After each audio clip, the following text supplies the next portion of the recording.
Properties of Logarithms, Part 1. Use properties of logarithms to expand each logarithmic expression as much as possible. Evaluate logarithmic expressions without using a calculator if possible. Here we have log base 7 of 7x.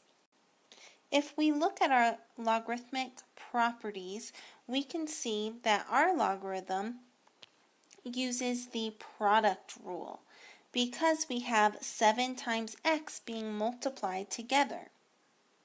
Therefore, we can expand this logarithm into the sum.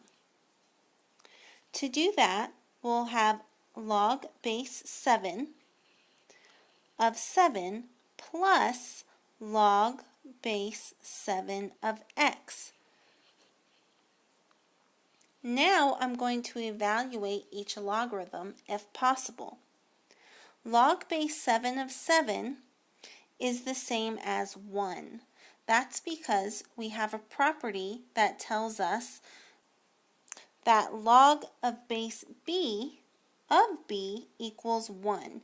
So if the base and the number that we're taking the log of are the same, then our answer is 1. So log base 7 of 7 is 1, and then log base 7 of x stays as is because I can't evaluate that any further. Therefore, my answer is 1 plus log base 7 of x.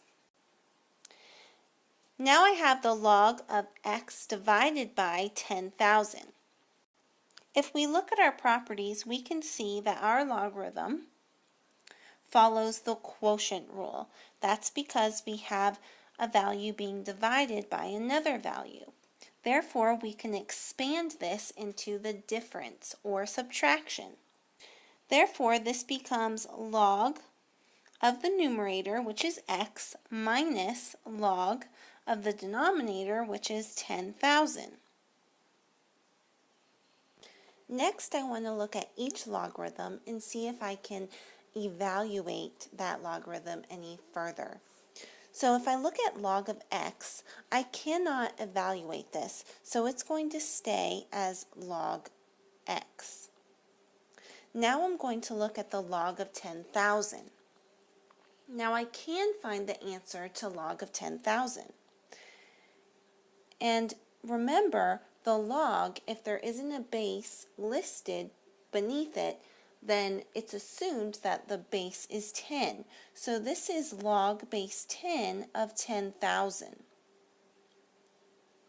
The exponential form is 10 to some power equals 10,000. Now, since we have 4 zeros behind our 1, I know that 10 to the 4th power is 10,000. So the log of 10,000 equals 4. Therefore, my simplified answer is log x minus 4.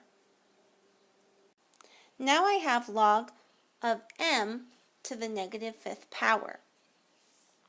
Since m is being raised to the negative 5th power, I can use the power rule to take the exponent out of the position and move it in front of the log. So this expression becomes negative 5 times log m, and that's my final answer.